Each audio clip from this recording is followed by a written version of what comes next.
Thank you. You can see me on there?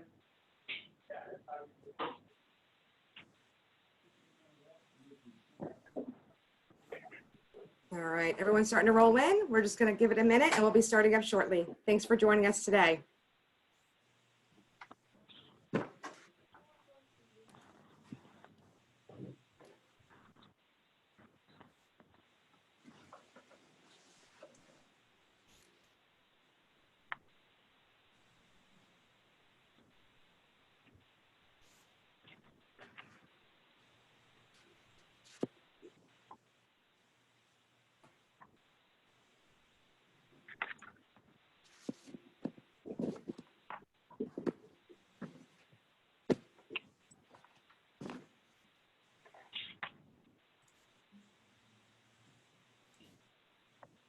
All right, good afternoon, everybody, and thank you so much for joining us for this special event featuring President Tom Katz from our great state university, Yukon. We're very excited that he's joining us today, so thank you for being here. This event is being held on Zoom and also Facebook Live.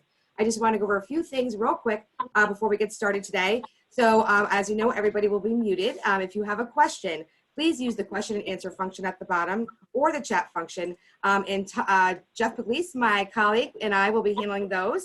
For those of you who are calling on the phone or those who are on Facebook Live, please send your questions to johanna@middlesexchamber.com. That's JOHANNA @middlesexchamber.com. Once President Katz has finished his discussion, we'll get to those questions and we're looking forward to it. But before that, I just want to give a huge shout out and thank you to People's United Bank for their sponsorship of today's event. And I just want to share this brief message from them. So just give me 1 minute, please.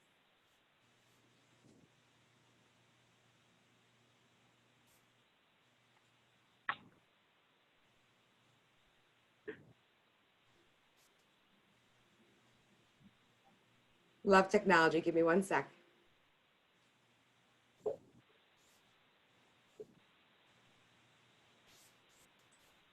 Yeah.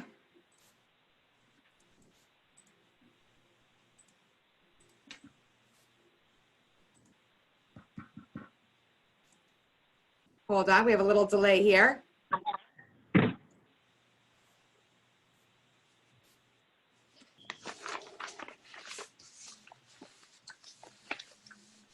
My computer doesn't want me to share. Give me 1 second.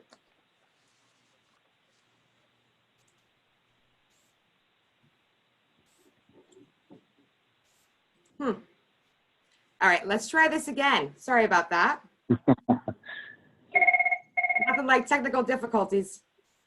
All right, here we go.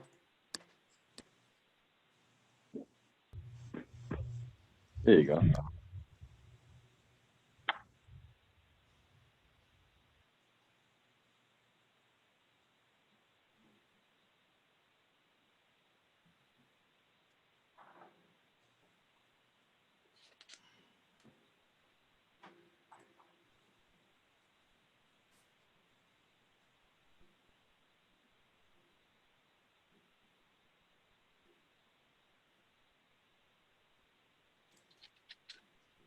All righty. So again, many thanks for joining us. And I'm going to turn this over to our great fearless leader and Chamber President, Larry McHugh.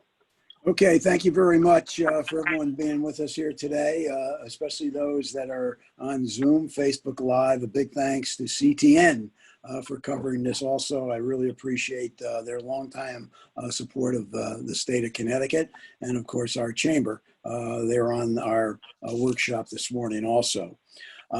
We have 38 events on virtual this last month during the month of September. Looks like the month of October will have the same thing. So thanks to really Johanna and Jeff Pugliese here. We've really gone virtual 100% of the way here in the chamber, and I really appreciate that. We did have our golf tournament last week, and it was a great event. I would be remiss if I didn't congratulate Teresa Oplaz, who received our Robert Briggs Award, which is given to somebody that goes above and beyond their support of the chamber through both our golf tournament and other activities. This morning, we had a terrific workshop epidemic within a pandemic. We had over 100 on that. Was to address the major problems we're having right now with overdoses throughout the state of Connecticut and indeed here in Middlesex County.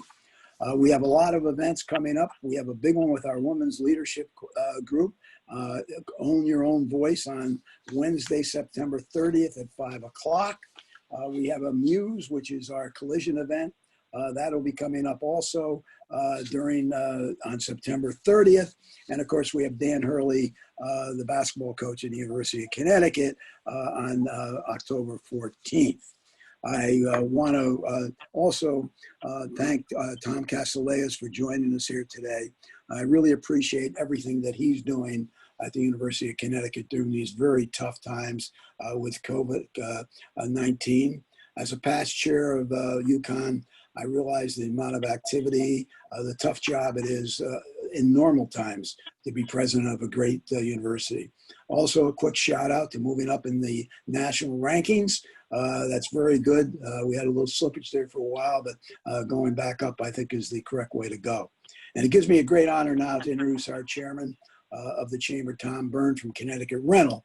That's done a fantastic job in leadership this year. Tom. Thank you, Larry. Good morning, everyone, and welcome to our September virtual luncheon. We're very pleased to welcome Ucon's president, Tom Katsouleas, who has taken time out of his extremely busy schedule to talk to us for a few minutes about what is happening at Yukon this year. We also welcome Michael Casparino, retail president of People's United Bank, our fabulous sponsor for today's meeting, and a great member and supporter of the chamber. Thank you, Michael. Don't forget, as Larry said, to mark your calendars and tune back in on October 14th when we welcome back Dan Hurley, Ucon's head basketball coach, and our very important annual Support the Troops and Honor the Veterans event, which will take place on November 2nd. I also wanted to take a moment to thank our chamber staff and our members. Larry, Johanna, Jeff, and the rest of the chamber team continue to adapt to this ever-changing climate that we are all faced with. Our chamber remains strong and continues to fight for us and continues to give us the information and tools that we need to survive in 2020 and beyond. But they couldn't do this without the great support of our membership. So if you're on today and you're not a member yet, please join us to get all the benefits of the chamber that the chamber has to offer. And to all of our membership, I say thank you. Back to you, Coach. Thank you very much, Tom. I really appreciate your leadership. Tom, the amount of time that he's put in as chairman since he took over in June is just unbelievable. As we go through COVID and of course the storm we had to have numerous meetings to adapt to the situation that happened. Well, it always gives me a great honor to introduce Mike Casparino. Mike is a longtime friend. Also, I'm very happy to say that he's a former Xavier Falcon, was a student there and a great athlete when I was there at Xavier. That doesn't say how old you are, Mike, but you're getting up there. You'll never catch me, but you're still moving forward. Also, Mike, I'm so proud of him as a former student, but more importantly, what he does as leadership in the corporate community. Mike always gives. He never asks. He's always up front trying to help people out. He's been a staunch supporter of our chamber, and I just can't thank him enough for his leadership, his dedication to the business community, and also to all of the citizens in the state of Connecticut. And on top of that, I would want to say that we're very, very proud of People's United. They have been an outstanding sponsor, an outstanding corporate citizen, and really, really proud of them. And it gives me a great honor now to turn it over to my good friend, Mike Casparino.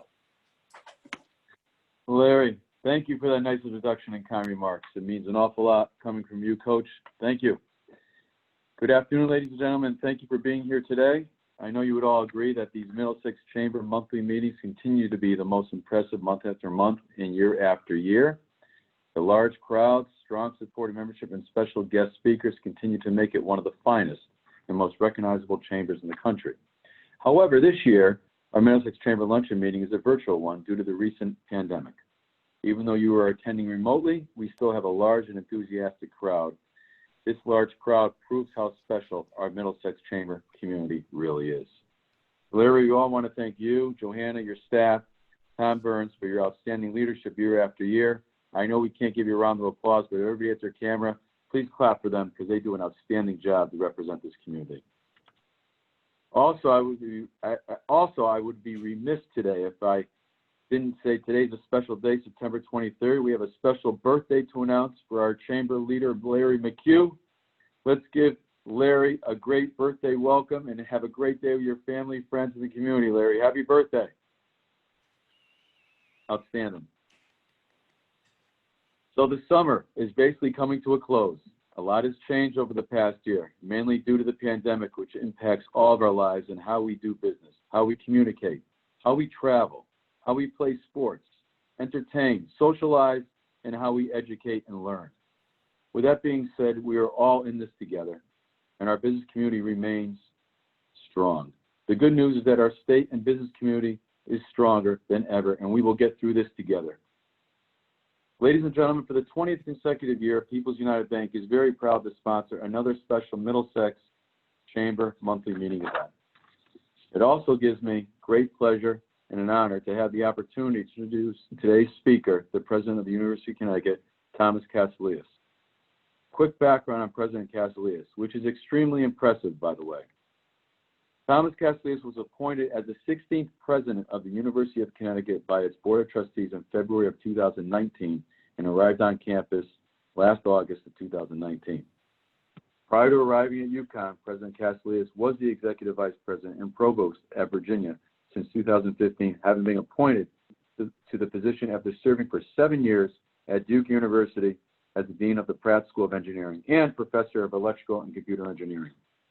As the top academic officer at the University of Virginia, President Katsouleas led 6 undergraduate and 6 professional schools with enrollment of more than 16,000 undergraduates and more than 7,000 graduate students.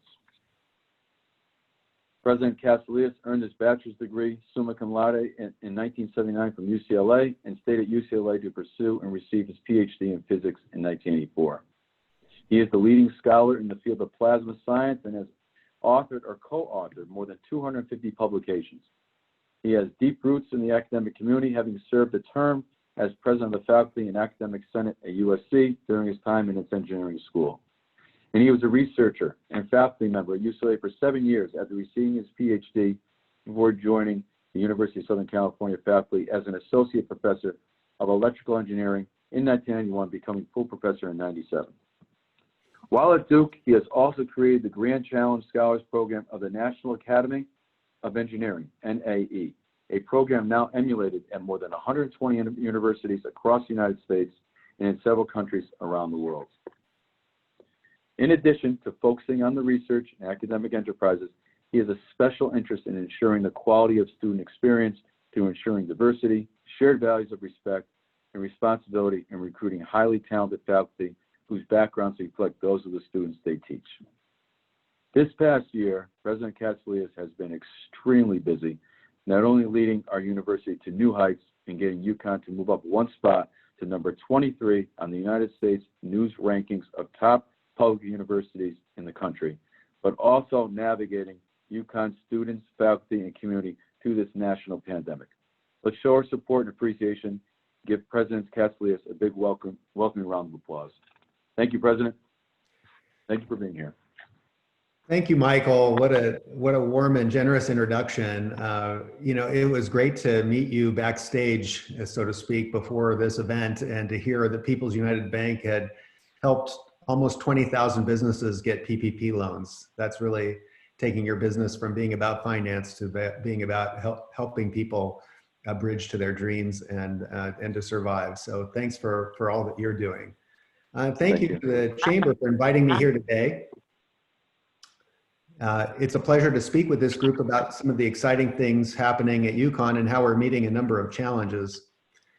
Before I go any further, I want to take a moment to pause and add Uconn's birthday wishes and mine personally to Larry McHugh. Happy birthday, Larry. It says here in my notes that you're 29 years old today, so congratulations. It's been exactly a year since I last spoke to you, because I think there was a birthday at that time too.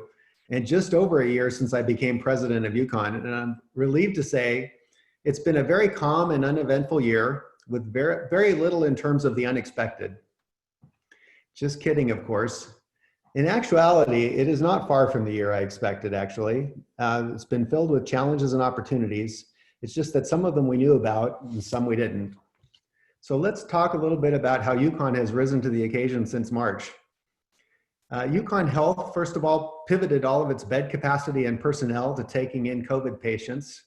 Health workers put their safety, put the safety of others ahead of their own, saving thousands of lives and being there when the state needed them.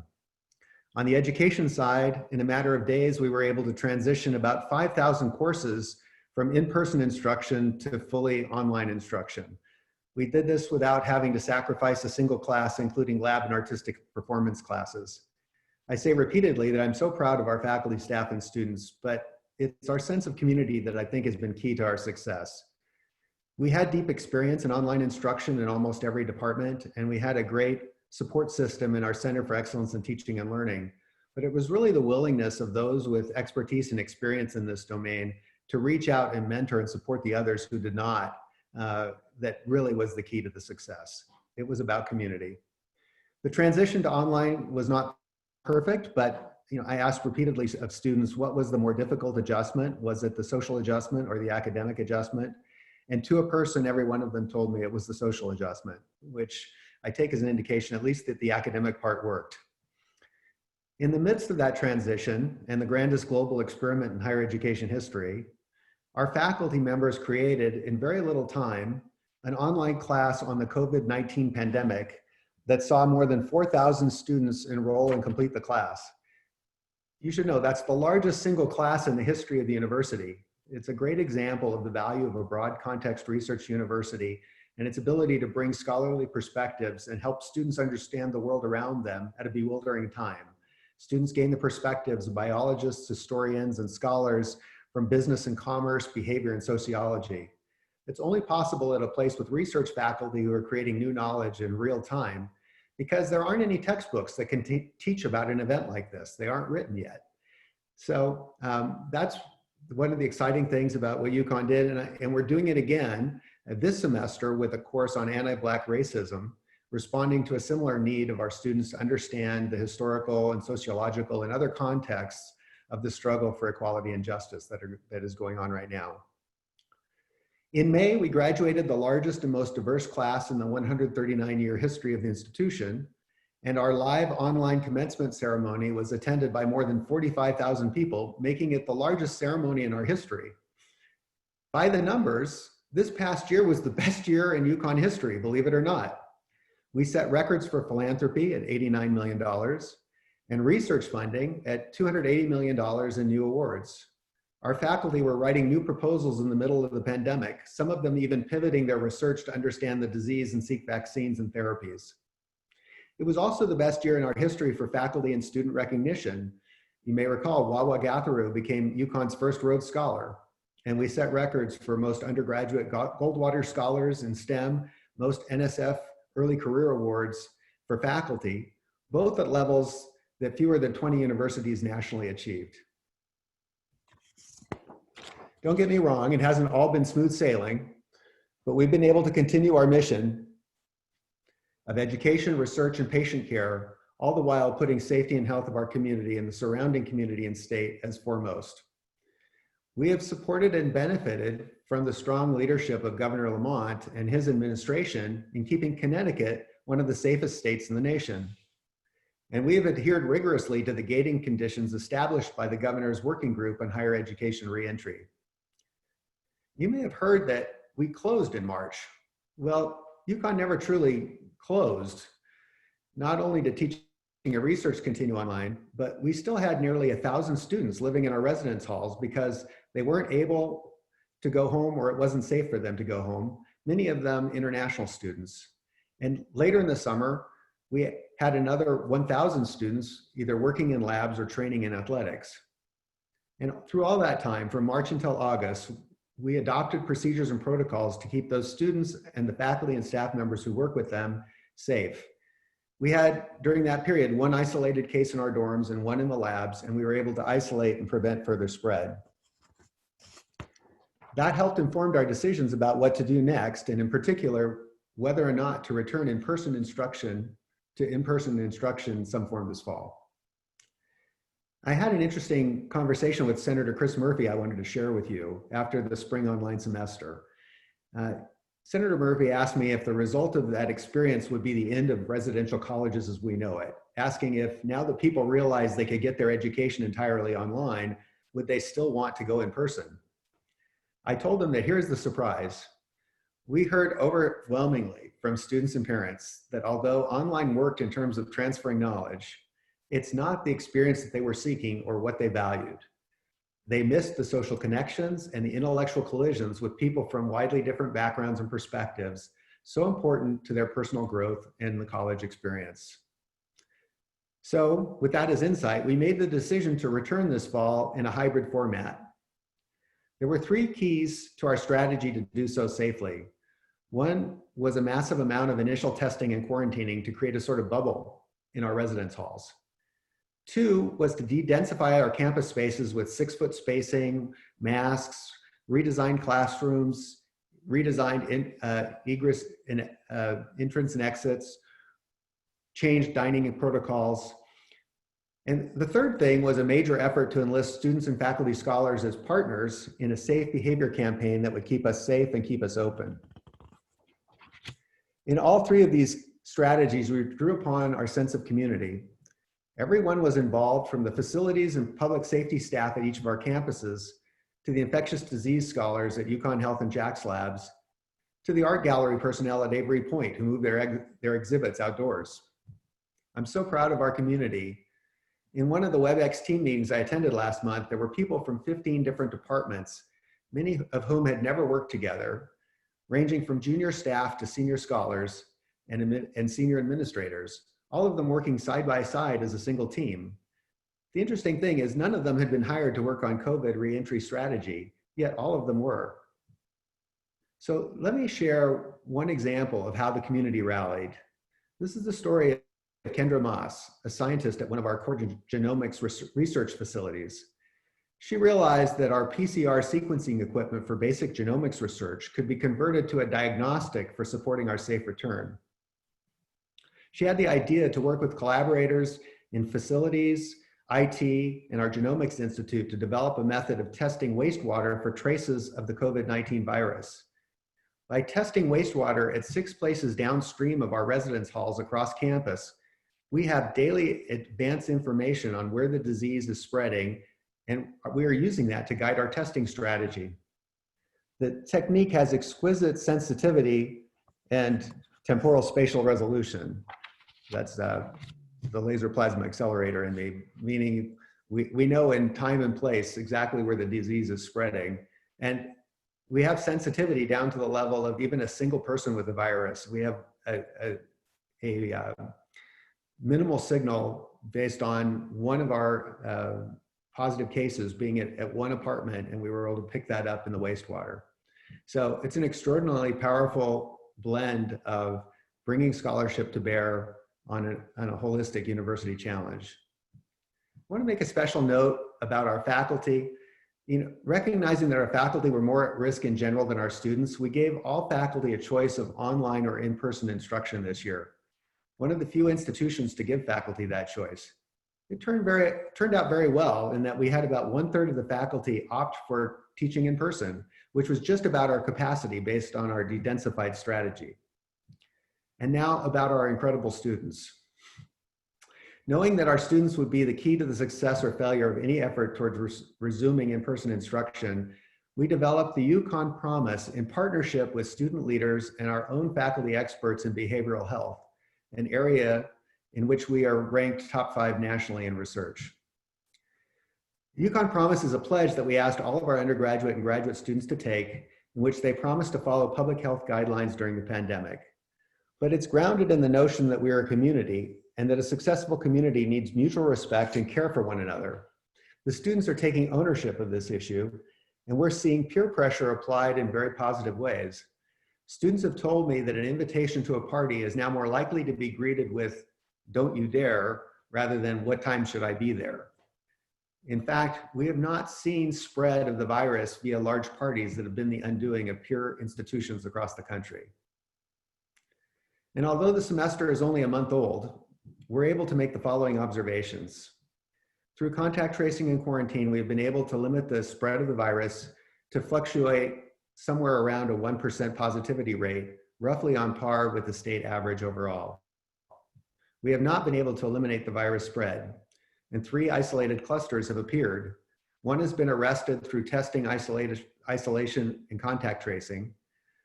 We are using the same approach with the other 2, one on campus and one off currently.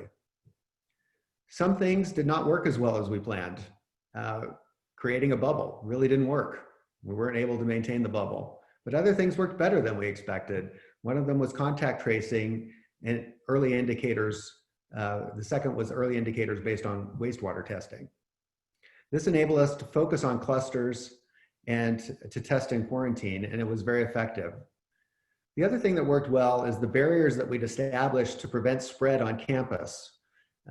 We had only 3 positive tests over this period among faculty and staff in over 3,000 tests. And we're not seeing any significant spread from students to faculty, staff, or the surrounding community. So these are big wins. Apart from the health ramifications of COVID, of course, there are budget ramifications. The university is facing its largest deficit in history, as are many of our peers. Ours is in the range of $73 to $115 million, depending on if the residence halls can stay open throughout the semester and the next spring. One of my top priorities is to seek budget relief from multiple sources, including the state, to bridge us to the other side of COVID.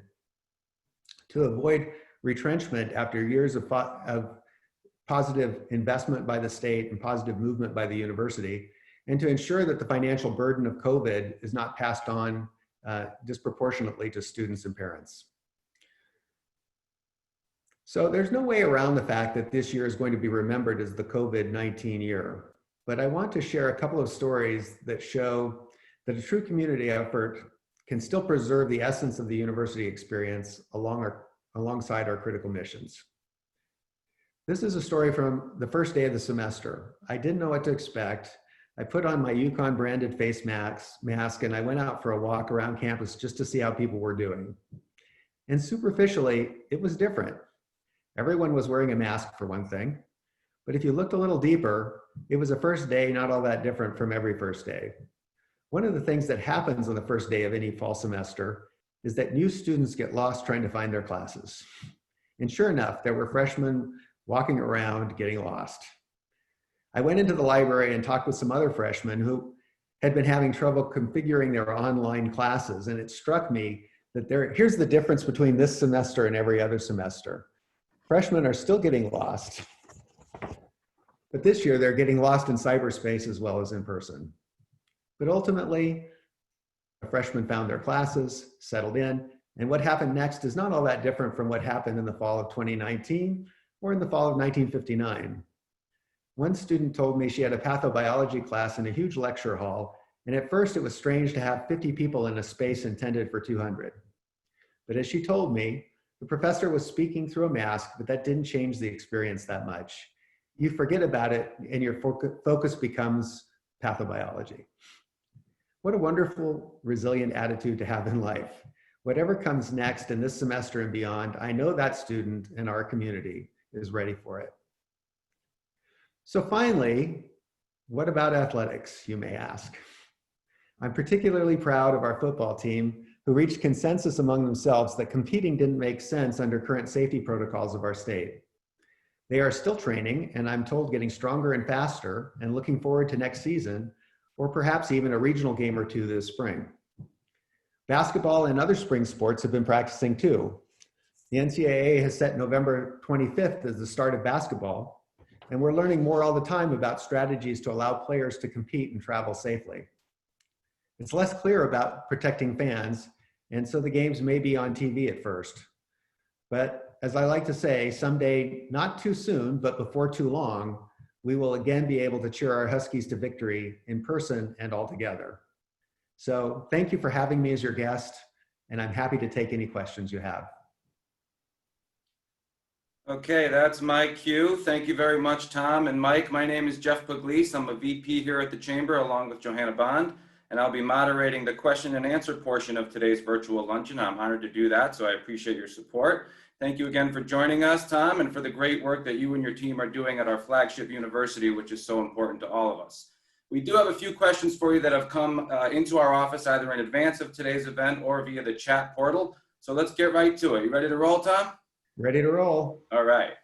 This one is pretty fundamental for you, Tom, and you covered this a bit in your remarks, and you arrived on campus in August of 2019. So you've been with us in our state for a little over a year now.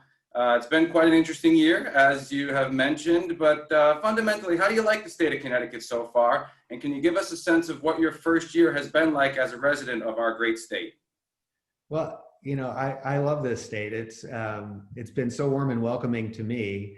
And I am so proud and pleased to be here during, you know, at this time where, you know, the pandemic has been such a scourge across the country, to be in a state that has been so successful and for the most part, being as safe as one can be during a global pandemic. So I'm really proud of the way the state has responded, the leadership of our governor and others. But you know, this state, you know, it fits me quite well. And you know, just as an example, you may have noticed that there are a bunch of storms out in the Atlantic. So you know, being able to spend a couple hours off the coast on Sunday and do a little surfing, I mean, this state combines everything that I really enjoy doing. So even winter isn't so bad. I, you know, did a little local skiing, snowboarding actually last year. I'm looking forward to that too. So I'm having a ball here, and I love my new home state. Thanks so much for that answer, Tom. We're thrilled to have you in your new home state. Moving on here, this next one does deal with COVID, and you mentioned in your remarks some of the guidelines that are in place at Uconn, most notably on the Storrs campus. But Uconn truly is a statewide enterprise, and I'm curious as to what it's been like trying to continue statewide operations in the midst of a global pandemic. You, of course, have your branches, you have the law school, the health center, and other outposts throughout the state. So this must be a very significant logistical challenge for you and your team. Can you give us a sense of how you've been able to manage what truly has to be a massive undertaking? Yeah, you know, we do have the 6 regional campuses and a health center and all of that. We're using the same guiding principles across all of those, which is number 1, you know, the health and safety of our community, and number 2, to try to maintain the mission to the extent possible. And but then the detailed implementation benefits from the knowledge of what each unit's doing, but it's different in each place because the challenges are different. Avery Point's very rural, Stanford is very urban, so they have different challenges. You know, we have a residential college experience both at Storrs and at Stanford, and so far we've had no positive cases since the original screening at any of our branch or regional campuses. So actually, I didn't mention them too much, but it's partly because the news from a COVID perspective is very good at each of the regional campuses. That's great. We love to hear that. Thank you so much. This next one is more on the business and economic development side. And as you know, manufacturing is a critical industry sector in Middlesex County and really throughout our state, of course. Yukon is a critical engine of the state's economy. So if you could, please take a moment to touch on some of the university's activities with respect to manufacturing in our state and how you connect so well with so many partners within this critical industry sector. Yeah, I mean, this is one of the 3 thrusts that I have for the university. You know, my priorities for the year are to steward the university through the pandemic successfully, which means completing the academic program and staying healthy and well, seeking budget relief for the university to bridge to the other side of COVID, and to develop a 5-year fully vetted strategic plan to deliver to the Board of Trustees by this summer, as I've promised. And you know, within that strategic planning process, which we are doing in parallel with dealing with the pandemic, we have 3 formative questions or priorities, if you will, and they are, you know, how can we double research and scholarship? how can we bring life transformative educational experiences to every student, which has a specific meaning, what that means about life transformative experiences. And thirdly, how can we become an ever better engine for driving the economy and supporting the workforce needs of the state. And of course, corporate engagement and partnership and innovation plays a role in all three of those things. So if you think about doubling research, doing it in partnership with industry is a big piece of that portfolio. If you think about the life transformative experiences, then you have the internships and the industry supplied senior design projects and things like that that are part of our portfolio. And then of course, becoming an economic engine, we have to do that in partnership. We have to do that together. And we've developed a very strong, I think, innovation plan. We did that last year. It was at the behest of the legislature, but it was a welcome request on their part.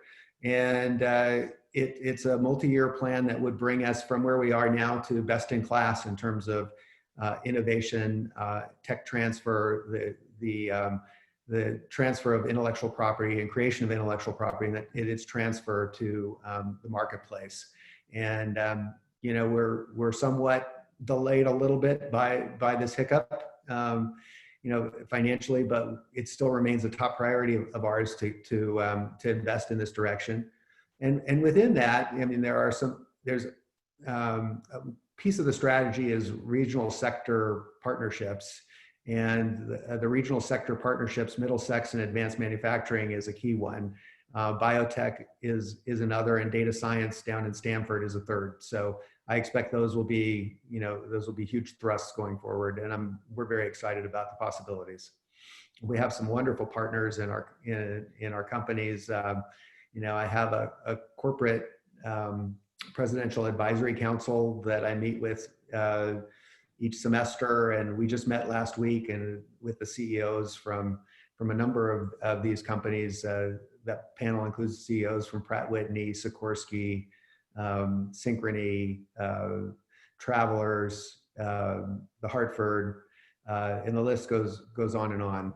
And they're giving me tremendous counsel and advice, and with their partnership, I think we'll do some amazing things. Also, Amphenol is another new partner in that group. It's been really valuable. Jackson Labs, Connecticut Innovations I guess I'm afraid I'm going to leave people off, but it's a wonderful group. Sure is a very impressive list. Thank you for sharing that. So I'm going to transition into the Q&A portal. We have a few that have just come in, so these are real-time questions here. This one's from David Delicato. Hi, Tom. Thanks so much for taking the time to speak with us today. I currently have a son at Yukon staying at Bubsey Hall. One thing you mentioned was providing an experience other than the academics. As kids take online classes practically alone, how do you expand the experience of being in college, and will there be anything that might open up in the near future to get that real and true college experience? Yeah, what a great question. This year's college experience is like no other, and yet there are some similarities to what we're looking for from college experiences. We quarantined students for 2 weeks to try to create the bubble, and then when we've had the spread of the disease in certain dormitories, there's been additional quarantines. And so what we've asked of students is incredibly difficult, and they've been incredibly responsive, and yet many of them have retained an incredibly positive attitude. It's quite different when you talk to students who are freshmen from the returning class. The returning class, of course, sees the difference between this year's college experience and past years, and many of them miss many of the aspects of the traditional college experience.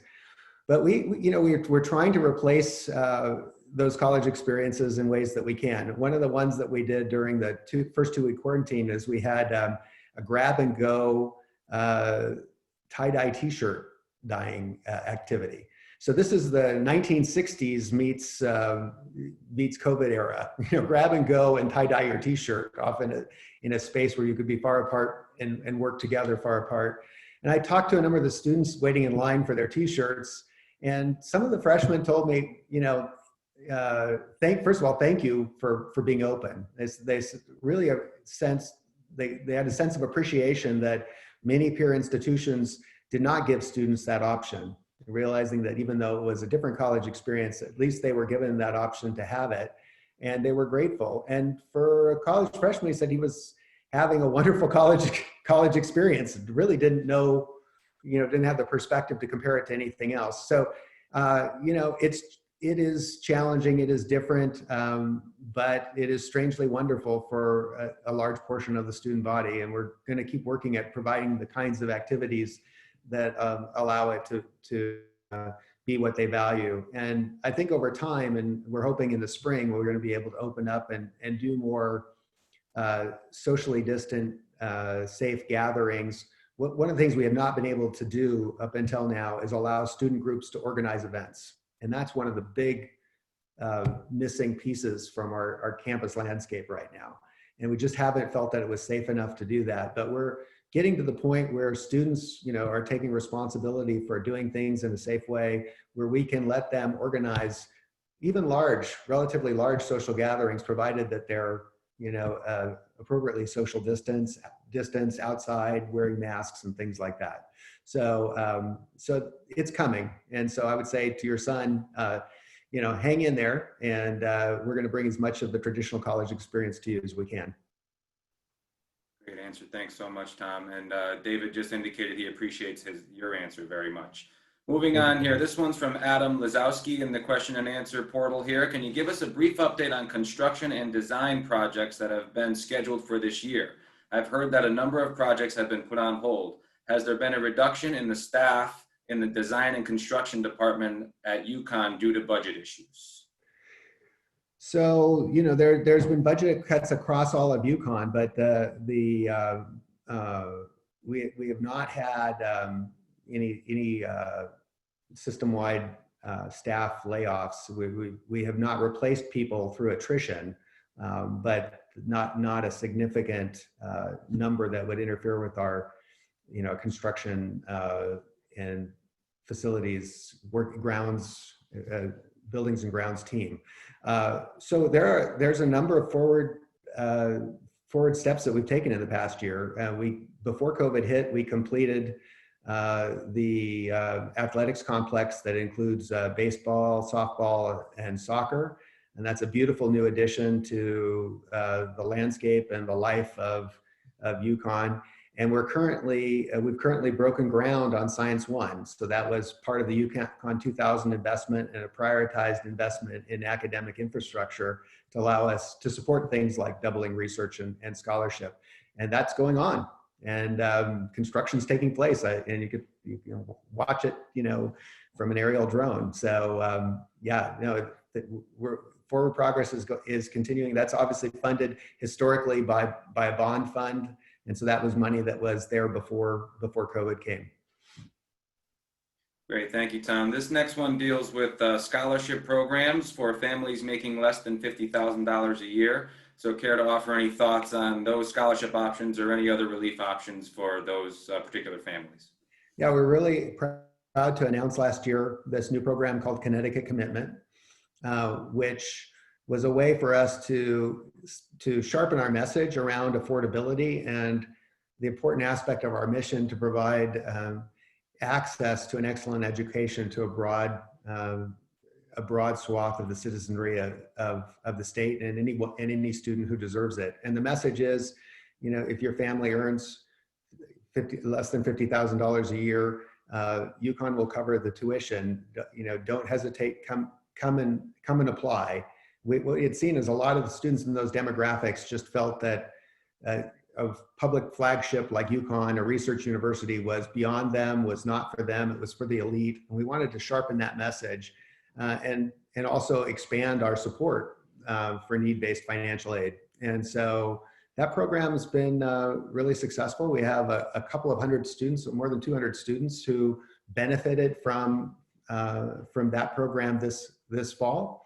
And we are relying on philanthropy to raise money to cover the additional cost of that. And we were doing very well until COVID came along, and we had our donors have been very generous, and then it really slowed down after that. So we're really hoping that, and if I can use this forum to rally those who are able to give to a great cause. Making a contribution to Connecticut Commitment will allow us to keep this program going forward and hopefully in perpetuity. Thank you very much, Tom. Appreciate that. Back to some of the questions that came in advance of this event here. So it is clear from your bio that you have spent a lot of time doing important work throughout the country, and I'm sure that you have developed quite an extensive network of professionals throughout the country. Have you been in constant communication with other higher education leaders throughout this process? And if so, have you been able to lean on and learn from each other? Absolutely. This is probably the one advantage we have with dealing with this kind of global disaster that maybe is different from Hurricane Katrina and Tulane. I mean, this is something hitting all of us, and we're all facing it. Interestingly, even though we're all looking at the same phenomenon, peer institutions across the country are making very different decisions.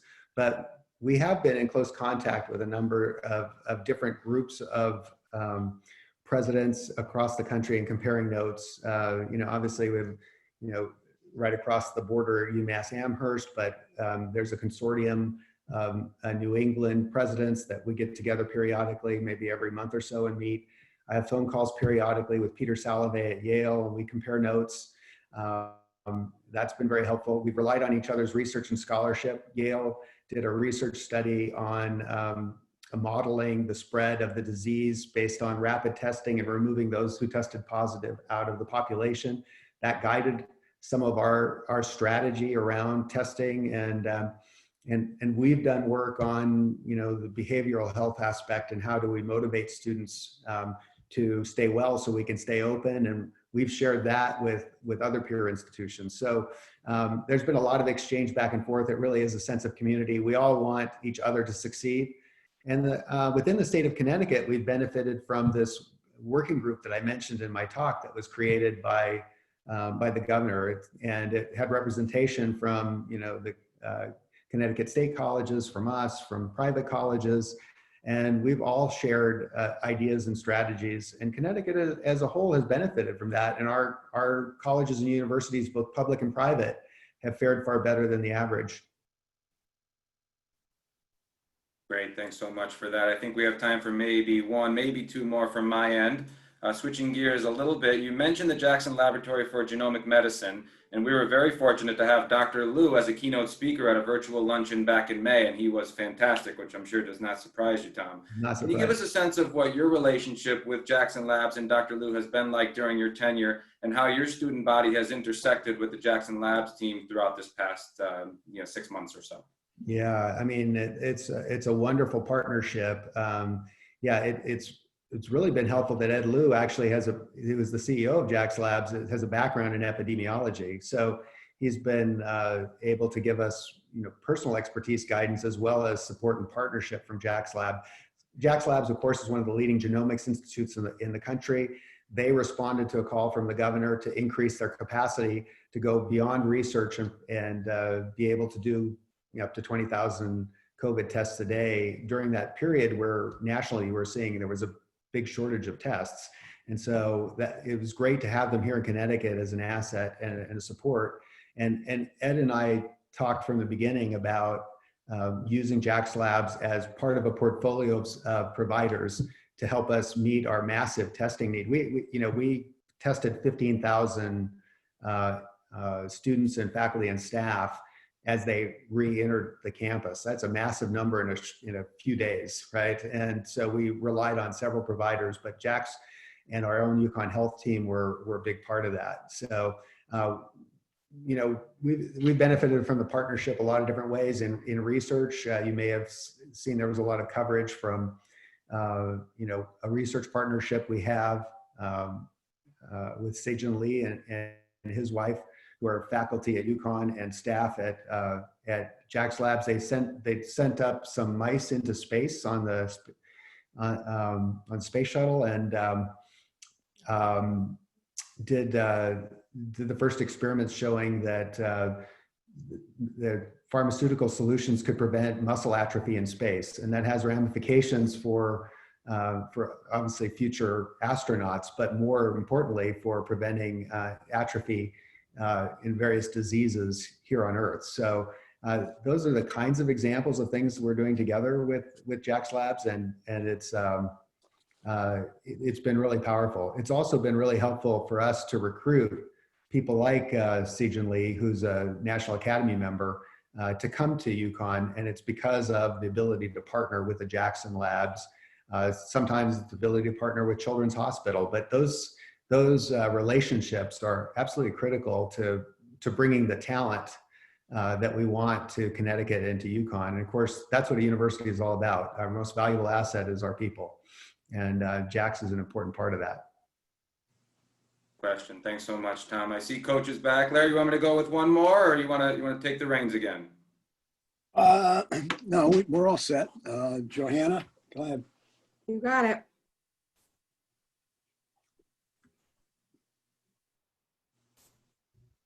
David, if Fred comes by, don't worry. I've got your back. Should I be worried about Fred? Yeah, I got a Fred alert. So, just watch out. Do you mean a fraud alert? Yeah, that's what I said. A Fred alert. Meerkats are always checking for predators. You should be too. Introducing Always Checking from People's United Bank. Digital identity protection that's free for all personal checking customers. Fraud alerts should not be taken lightly. Well, neither should Fred alerts, David. Always Checking from People's United Bank. There's only one you. Let's keep it that way. We'll close with that. First of all, I want to thank Tom. Excellent talk today. I really appreciate it. I really appreciate everything you're doing for not only Yukon, but for the whole state of Connecticut. You are doing during these tough times, you're right there. So thank you so much from our chamber and the residents of the state of Connecticut. Yukon is very, very important to us. As you know, I've said this in the past. Not only the economics of it, but more importantly, the research, keeping our young students in the state of Connecticut. So they educate here, they work here, they play here in the state of Connecticut, and that is very important. And University of Connecticut is a lead in that. And I know that as we go to our legislative process, people are saying what should be supported, what shouldn't be supported.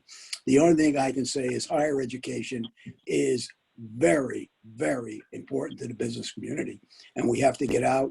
I'm not apologetic. I believe in Yukon. I believe in the job they're doing, and we have to continue to go forward. Mike Casparino, my big thanks to you for sponsoring this today, and more importantly, again, for your wonderful, wonderful long-time friendship. And to People's United, thank you for being with us over the past 20 years. Tom Byrne, our chairman, great former player of mine. Now he's a terrific leader as we move forward. Just a reminder, thanks Jeff and Johanna. The sun always shines in Middlesex County. Keep it going, everyone. We'll get through it. Thank you very much. Yeah, take care, everybody. Happy birthday, Larry. Great day. Thank you, everybody. Have a great day. Thank you. Thanks, everyone. Be well.